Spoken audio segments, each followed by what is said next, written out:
Queridos e amados irmãos e amigos, com muita alegria eu quero cumprimentar a todos com a paz do Senhor Jesus, dizer que é um privilégio muito grande estarmos aqui em mais esta oportunidade. E hoje eu quero chamar a atenção dos nossos irmãos. Hoje é sábado, aqui em São Paulo é o segundo sábado que nós temos depois da ordem do nosso governador do estado de São Paulo, pela manutenção da quarentena, do isolamento, do afastamento, do convívio e da aglomeração. Dia 21 de março, o governador Dória fez um pronunciamento e hoje é dia 28, então nós temos aí o sábado do dia 21 e hoje dia 28. Hoje as nossas igrejas estão sem realizar cultos, nós estamos transmitindo tudo online, lá na nossa igreja, Assembleia de Deus Ministério do Belém, pastoreada pelo nosso pastor setorial, pastor Paulo Lucas Sacramento. Nós estamos ali tendo cultos diariamente, sempre às 19h30, mas online, né? E as outras congregações também do setor 10 estão fazendo isso, e outros setores do Ministério do Belém, mas não só o Belém, Ministério de Madureira, todos os outros estão tratando de continuar fazendo a manutenção da fé dos seus membros através dessa prática, da prática de fazer culto online. E nós, é claro, vamos dando a contribuição que nós podemos também. Você vê muitos pastores, pregadores, professores de teologia, muitos irmãos também trazendo orientações aos irmãos através das lives, através dos vídeos, e eu não quero me furtar a essa minha responsabilidade nesse momento e fazer isso também. E eu sinto de Deus de compartilhar com os irmãos e com os amigos que forem alcançados por esse serviço. Eu quero compartilhar com vocês uma reflexão baseando-me num dos textos mais bonitos da Bíblia e mais conhecidos.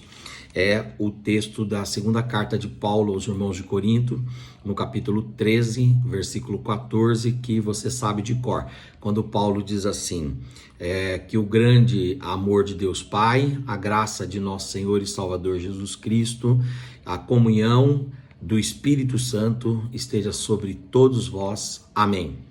Esta palavra, ela tem sido tomada desde o segundo século da era cristã, para como ela tem sido definida como palavra apostólica, a palavra do apóstolo, né?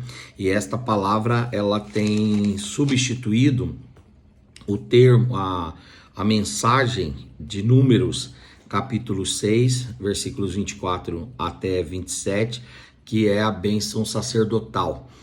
No Antigo Testamento, Deus falou para Moisés determinar aos levitas, determinar aos arônicos ou araônicos, aos filhos de Arão, que eles ministrassem ao final de todo dia, de toda celebração, de todo culto, uma bênção, que era a bênção sacerdotal, sobre o povo. Da mesma sorte, isso foi acontecendo com Arão e com todos os sacerdotes e sumos sacerdotes ao longo dos anos em Israel. Quando Jesus Cristo chegou, esteve entre nós, o cristianismo surgiu, e com o surgimento do cristianismo, a bênção sacerdotal passou a ser aplicada, crida, ensinada, vivenciada, mas, sobretudo, houve um acréscimo, houve a instituição e o estabelecimento da chamada bênção apostólica. E aí, a partir do segundo século da era cristã, os teólogos, os apóstolos, os pais da igreja começaram a aplicar a bênção apostólica como a bênção que iria resumir todos os cultos. Então, geralmente, você que não é muito familiarizado com a igreja, talvez você não saiba, nós fazemos uma oração final nos nossos cultos, e depois da oração final, todo mundo estende a mão assim, ó, como se fosse receber alguma coisa num ato de fé, e há a impetração da bênção apostólica. quando o pastor ele diz que a graça do Senhor Jesus Cristo, o grande amor de Deus Pai, a comunhão do Espírito Santo seja sobre todos vós. E esta bênção, a bênção dos apóstolos, ela guarda consigo 3 ingredientes essenciais para a vida. Em primeiro lugar, ela guarda consigo a graça do nosso Senhor e Salvador Jesus Cristo. Ora, a graça é o favor de Deus. A palavra graça significa favor imerecido, aquilo que nós não merecemos. E é a graça de Jesus Cristo que gera salvação, que gera perdão, é a graça de Jesus Cristo que gera a nossa eleição, a nossa predestinação, a nossa santificação. É pela graça de Jesus que nós ouvimos o Evangelho, somos convencidos pelo Espírito Santo, aceitamos o Evangelho. É pela graça de Jesus Cristo que nós recebemos a conversão, o batismo em águas, a ceia do Senhor, passamos a integrar o rol de membresia da igreja. É pela graça de Jesus Cristo que recebemos dons, pela graça deu dons aos homens. É pela graça de Jesus Cristo que nós recebemos o ministério, a vocação. É pela graça de Jesus Cristo que nós somos fortalecidos dia após dia na nossa vida. E pela graça de Jesus Cristo é que nós teremos a oportunidade de encontrarmos com o Senhor e viveremos eternamente com Ele. Então, tudo isso é pela graça. Pela graça sois salvos, por meio da fé. Isto não vem de vós, isso é dom de Deus. A graça, ela é o favor de Deus, ela é a dimensão máxima da ação de Cristo em nós. Por isso que na bênção apostólica nós ouvimos falar da graça, que a graça de nosso Senhor Jesus Cristo esteja sobre a vossa vida. Mas a bênção apostólica não tem apenas o ingrediente da graça, ela tem também o amor de Deus. Por quê? Porque a graça nos é dada, mas por força do amor de Deus.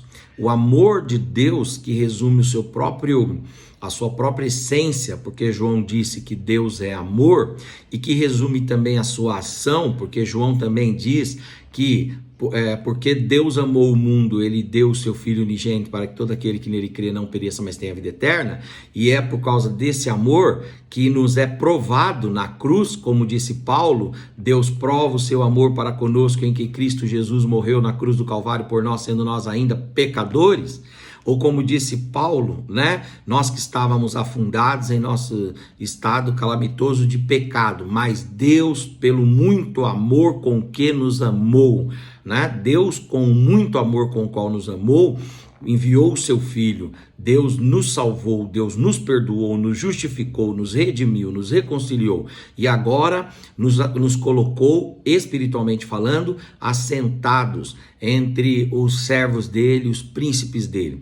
E além disso, por seu amor é que nós temos o pão diário, pelo amor é que nós temos a roupa sobre o corpo, pelo amor é que nós temos as nossas faculdades, pelo amor é que nós temos a vida que Deus tem proporcionado para nós. Tudo isso parte do amor de Deus. O amor de Deus é a causa, o amor de Deus é o efeito, o amor de Deus é o resultado da ação de Deus por nós.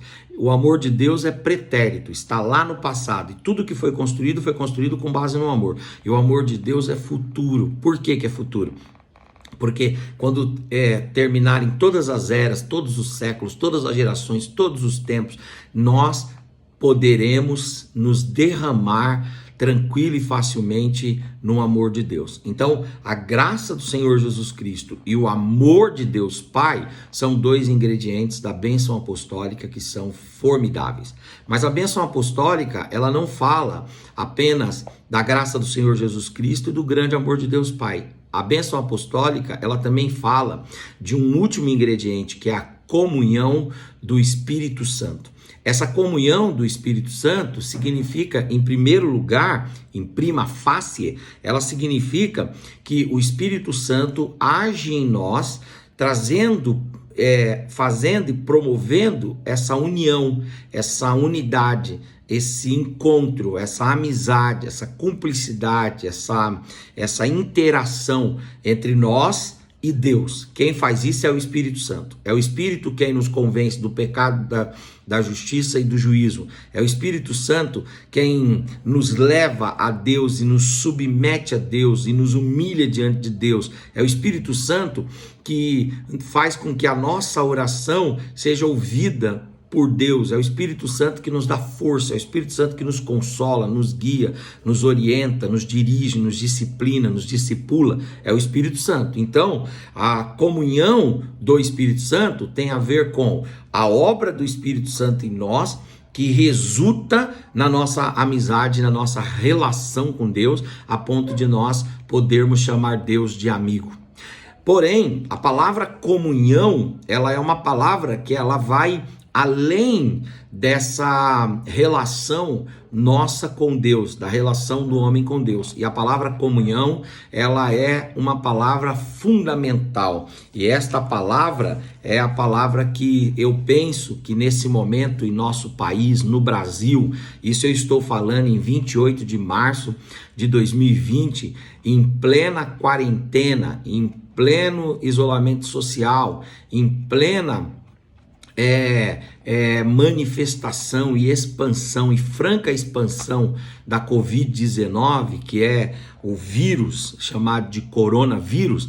Nesse nosso tempo, o que nós mais precisamos, e isso nós podemos ter certeza, não apenas no nosso país, mas também nós precisamos em nossas famílias, nas nossas relações mais próximas, é de comunhão. O nosso tempo, ele é um tempo de ausência de comunhão em muitos aspectos, sobretudo por uma série de fatores que nós presenciamos hoje. Por exemplo, o nosso tempo, ele é um tempo de pai contra filho. Basta você ligar o noticiário, ler um jornal. Aliás, as páginas dos jornais estão manchadas pelo sangue de muitos pais que foram derramados pelos filhos, e as páginas dos mesmos jornais estão manchadas por muito sangue de muitos filhos que tiveram seus sangues derramados pelos pais.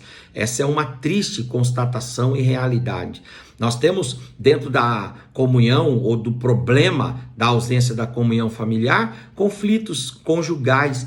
Nesse período de quarentena, em que as pessoas são obrigadas a ficar em casa, aumentou o número de registros de casos de agressões domiciliares, agressões de homens, maridos, esposos, cônjuges contra as suas esposas, e então está havendo ali um momento de desunião, desinteligência, conflito, agressão, violência, e essa violência vai estampar os registros públicos, os registros das delegacias que trabalham com mulheres, com famílias e assim sucessivamente. Então nós temos uma desunião, uma ausência de comunhão entre pai e filho, entre cônjuges, horas, e na família, no geral, são famílias que lutam por recursos financeiros e aí brigam por isso, são famílias que lutam por poder e aí brigam por isso, são desavenças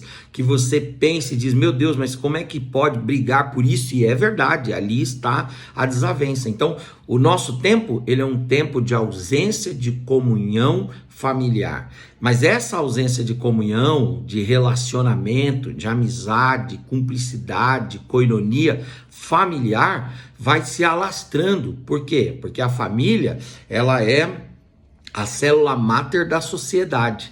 Então a família, ela descreve as características da sociedade. E se na família nós temos ausência de comunhão, na sociedade nós teremos também ausência de comunhão. Então a comunhão, ou a ausência de comunhão vai se alastrando, ela vai adentrando, ela vai tomando outros ambientes. E aí nós temos uma guerra declarada entre fé e ciência.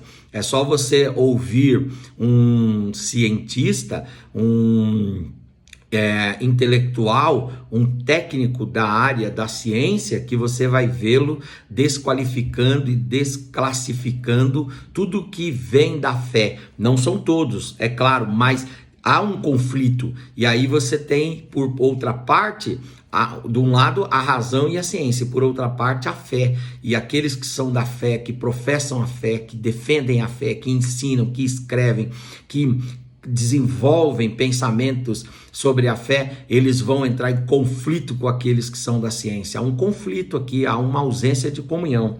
Uma ausência de comunhão também em relação à sociedade, a sociedade estratificada, uma sociedade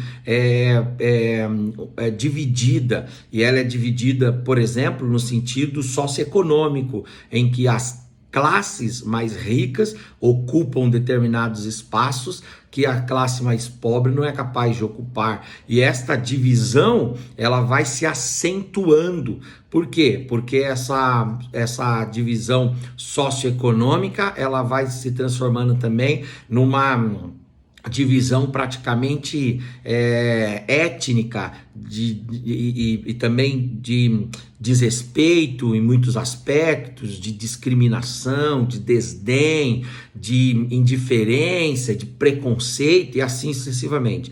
Então a nossa sociedade é uma sociedade em que está faltando o ingrediente da bênção apostólica chamado de comunhão.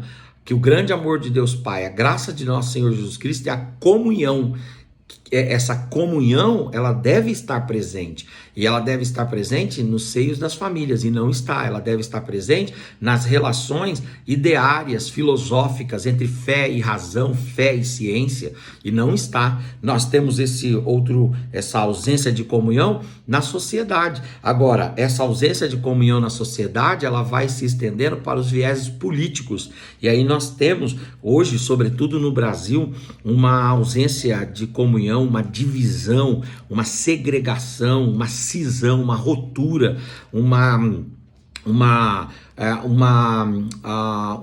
separação muito clara e mostra a nossa sociedade hoje polarizada. Nós temos aqueles que pensam politicamente com o pensamento da direita e temos aqueles que pensam politicamente com o pensamento da esquerda. Então aqui nós temos uma ausência de comunhão no sentido político, ausência de coesão no sentido político, e o que prevalece é a desunião, é a segregação, é a separação, onde a direita assume os seus valores e defende os seus valores em detrimento da esquerda, e a esquerda também posiciona-se de forma arrojada e firme em detrimento da direita, e cria-se então uma sociedade polarizada e dividida no sentido político. Mas essa divisão, ela não acontece só no sentido familiar, no sentido social, no sentido político, ela acontece também no sentido cultural. Nós temos no Brasil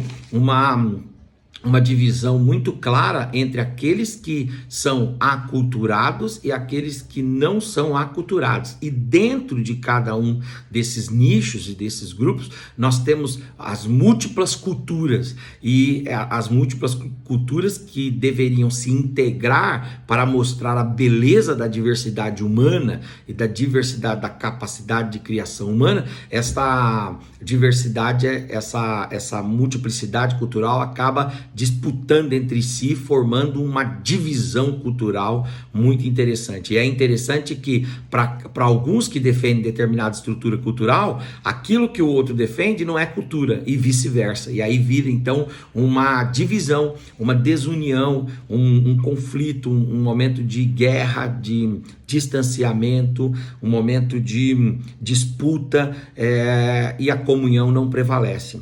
Uma outra coisa é a comunhão, a ausência da comunhão estrutural. Nós não temos no país, hoje, pelo menos, uma união, uma coesão no sentido estrutural. Pelo contrário, o que nós temos? Nós temos uma divisão estrutural.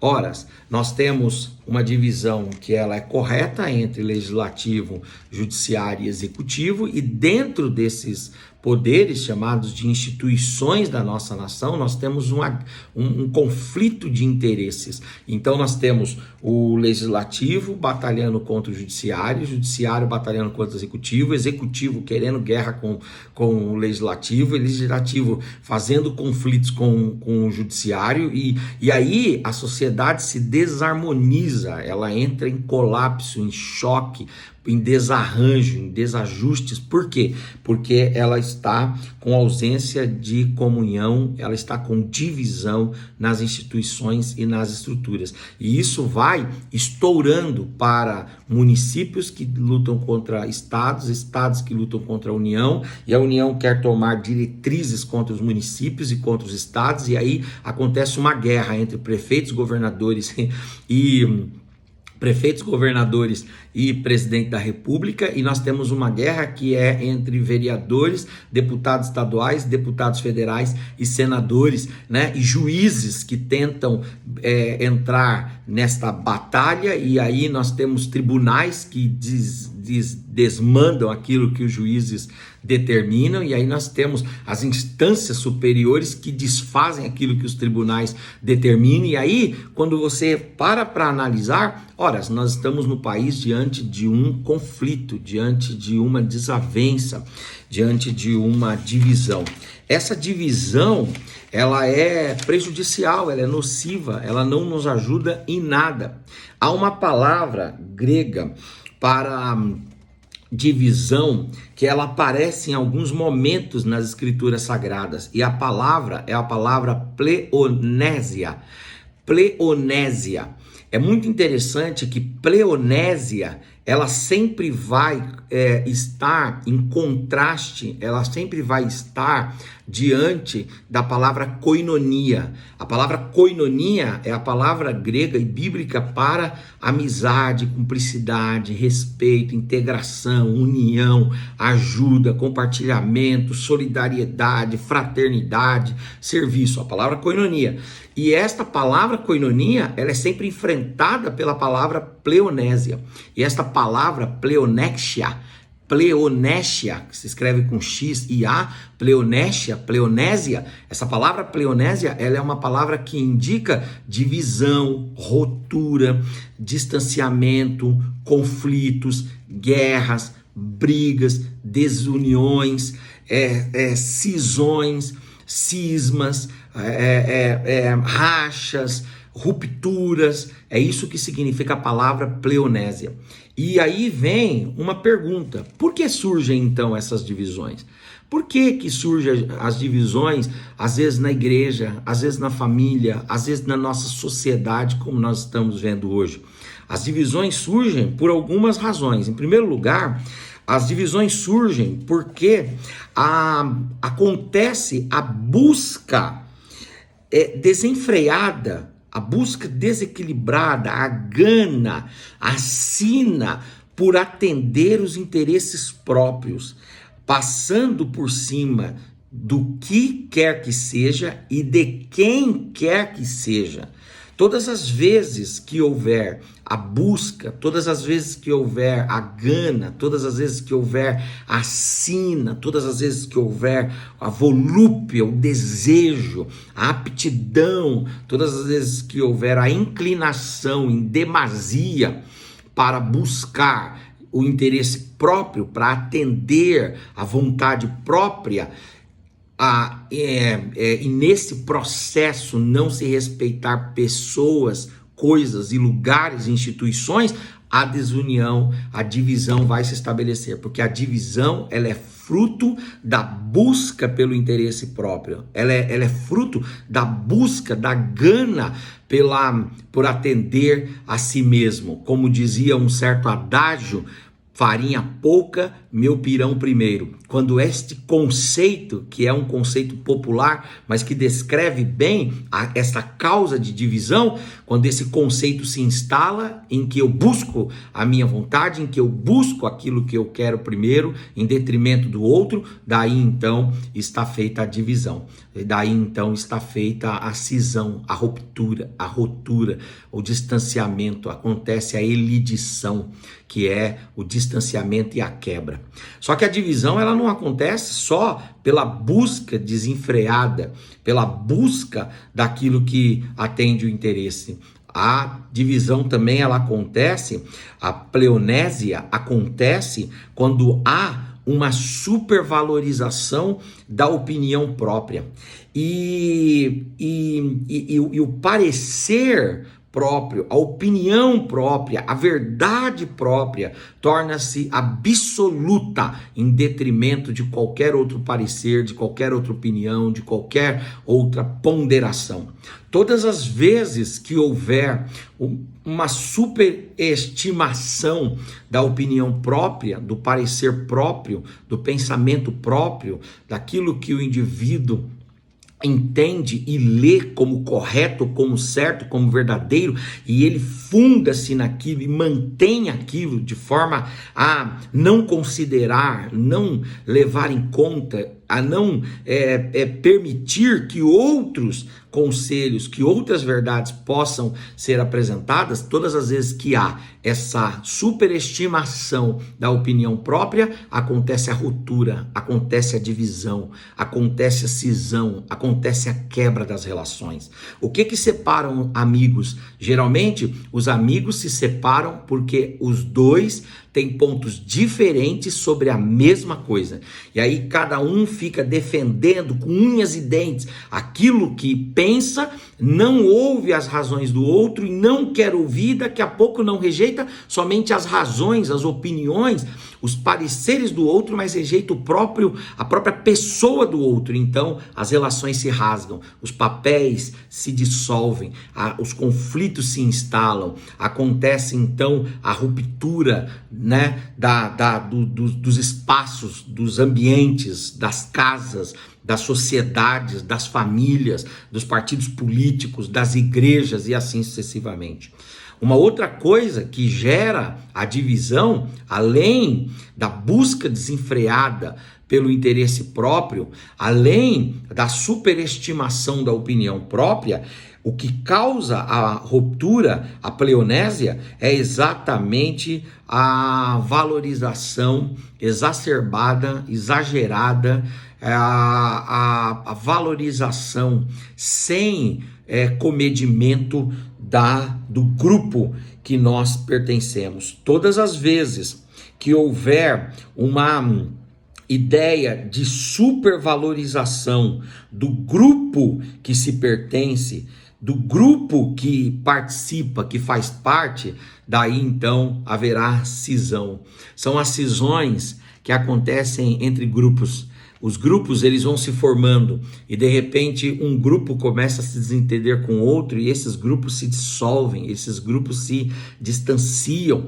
E aí cada qual vai valorizando o grupo, vai valorizando o setor, vai valorizando a agremiação, vai valorizando o conjunto, vai valorizando o colégio ao qual pertence. E essa supervalorização do grupo, das ideias do grupo a que pertence, causa cisão, causa divisão. E é muito interessante que primeiro os grandes grupos se dividem, mas depois dentro dos pequenos grupos surgem múltiplos grupos também. Por quê? Porque é a valorização daquele que pensa igual. Eu valorizo só quem pensa igual. Eu valorizo só quem comunga comigo das mesmas ideias. Eu valorizo apenas aqueles que partilham comigo dos mesmos pareceres, da mesma visão de vida. E aí há um descaso com o outro grupo, há um desdém, há uma desvalorização, uma discriminação, há um distanciamento, e aí diante desse distanciamento, o que acontece?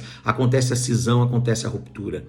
A pleonésia, ela acontece por causa do desejo de buscar o próprio interesse. A pleonésia, ela acontece quando eu superestimo as minhas opiniões, mas ela acontece também quando eu valorizo cegamente o meu grupo, sem considerar que de outro grupo pode vir coisas boas, ideias criativas, melhorias, aperfeiçoamentos, desenvolvimentos, progressos, crescimentos, emancipações, edificações e assim sucessivamente.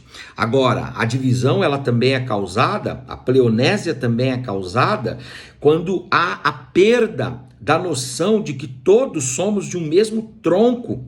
Estamos aqui cumprindo praticamente os mesmos papéis e teremos o mesmo fim. Quando nós perdemos a noção de que viemos do mesmo tronco, todos viemos de Adão, todos estamos aqui para tornar a nossa vida e a vida do outro melhor, e todos teremos o mesmo fim. Há dois fins que nós nunca podemos perder de vista, que estão reservados para todos os homens. O primeiro fim é a dor. O homem nasceu para a dor, então todos sofreremos. Como disse certo teólogo, Deus só teve um filho que nunca pecou, mas não teve nenhum que nunca sofreu, porque todos estão fadados à dor, ao sofrimento. Somos cúmplices, somos partícipes nesse problema da dor, do sofrimento, do choro, da amargura, da angústia. Por isso que deve reinar em nós a solidariedade.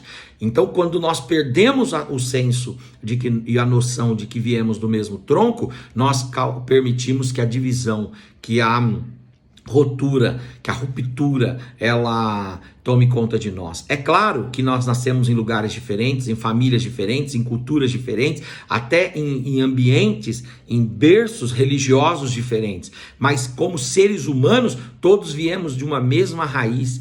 Todos estamos aqui com o mesmo propósito e todos teremos o mesmo fim. Primeiro fim, a dor, o sofrimento, por isso a solidariedade. E depois, a morte. A morte, ela será para todos os homens, como disse o apóstolo Paulo, porque a morte, por um homem só, entrou a morte no mundo. A morte passou a todos os homens, logo todos pecaram.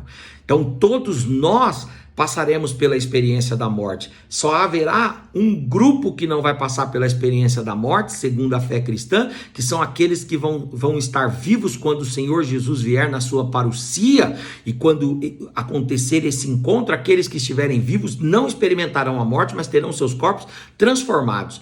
Esses não experimentarão a morte. Agora, fora esse grupo, fora esse premiado, seleto, distinto grupo, todos nós teremos o mesmo fim. Quando perdemos essa noção, acabamos desenvolvendo rupturas, divisões, porque vamos interpretando o outro a partir da distância, a partir da discriminação, a partir do preconceito, a partir dos preconceitos, e aí a ruptura se estabelece. Uma outra coisa, a divisão, ela se estabelece por causa da ignorância. A ignorância, a falta de educação. Eu não estou falando da falta de alfabetização, eu não estou falando da falta de diploma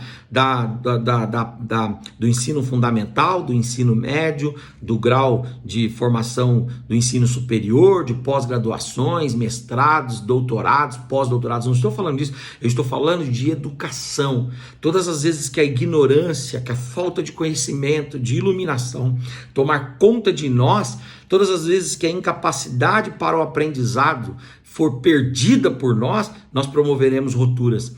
Boa parte, se não todas, as divisões que acontecem, elas acontecem pela ignorância. É a ignorância que nos faz rejeitar o outro. É a ignorância que nos faz não nos colocarmos no lugar do outro. É a ignorância que nos faz resistir o outro. E é a ignorância que faz com que o outro se torne intragável a nós. Então, a ignorância, ela é causa de divisão, de ruptura, de distanciamento, de ruptura. E por fim, a divisão, ela é resultante não apenas da vontade de buscar o que nós temos interesse, não apenas da supervalorização da nossa fala, não apenas da superestimação do nosso grupo, não apenas de nos esquecermos de que viemos todos de um mesmo tronco, estamos aqui todos no mesmo propósito e teremos todos o mesmo fim. Não apenas da ignorância, mas a divisão,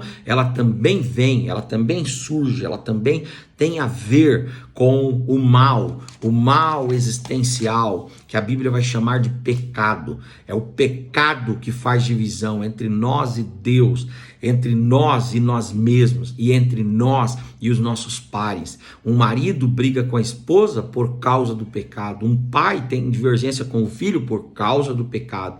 Um sogro com um genro, a nora com a sogra, os tios com os sobrinhos por causa do pecado. Os vizinhos entram em conflitos por causa do pecado.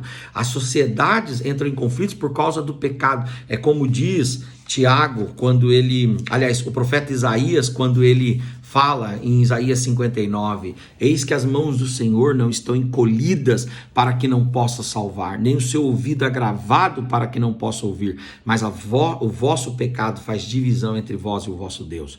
Nós devemos substituir essa divisão por comunhão, por união e por cumplicidade e koinonia. Nós estamos no Brasil num tempo de nos unirmos, de deixarmos as nossas diferenças de lado, de mitigarmos as nossas divisões, os nossos cismas, as nossas rupturas e promovermos ajuntamentos, promovermos agremiações, promovermos solidariedade, fraternidade, cumplicidade, promovermos de fato e de verdade responsabilidade mútua um pelo outro. É um momento que nós, no nosso país, temos que nos unir. Que nós sejamos de fato e de verdade abençoados por essa bênção apostólica. Que a graça do Senhor Jesus Cristo esteja sobre nós. Que o amor de Deus esteja sobre nós. Mas que também, e sobretudo, a comunhão do Espírito Santo esteja sobre as nossas vidas. Que nós tenhamos um país unido. Que nós tenhamos pais integrando-se com os seus filhos, que nós tenhamos cônjuges integrando-se mutuamente, que nós tenhamos vizinhos se respeitando, que nós tenhamos uma sociedade pacífica, que tenha, é claro, a sua diversidade, que tenha, é claro, a sua multiplicidade e que as suas culturas múltiplas estejam presentes, mas que isso não nos afaste. Que nós tenhamos as prefeituras trabalhando com os estados, que nós tenhamos os estados trabalhando com o governo federal, que nós tenhamos nesse momento a Câmara trabalhando com os prefeitos, os deputados trabalhando com os governadores, que nós tenhamos deputados federais, o Senado Federal trabalhando com o presidente e todos juntos trabalhando em favor do judiciário, que o judiciário trabalhe em favor da sociedade, que nós tenhamos a mídia trabalhando em favor de todos nós e que seja de fato e de verdade um momento de ajuntamento, um momento de comunhão, um momento de aproximação, um momento de reunião, um momento de desenvolvimento no sentido de nos integrarmos. É isso que Deus espera de nós. Deus espera de nós um momento de comunhão para a honra, glória e louvor do seu nome. Se você está dividido com alguém, peça perdão. Você está cismado com alguém, procure reconstruir. Não faça muros, quebre os muros e procure reconstruir e construir pontes. E eu tenho certeza que Deus vai te ajudar. A bênção de Deus estará com você. O Senhor Jesus disse assim: Pai, eles saberão, o mundo saberá que eles são meus. O dia, Senhor, que eles forem um. Quando houver unidade, comunhão, união, aproximação, cumplicidade, quando forem um, aí nós saberemos, todo mundo saberá que somos de Deus. Que Deus em Cristo vos abençoe. Em nome de Jesus, um grande abraço. A paz do Senhor.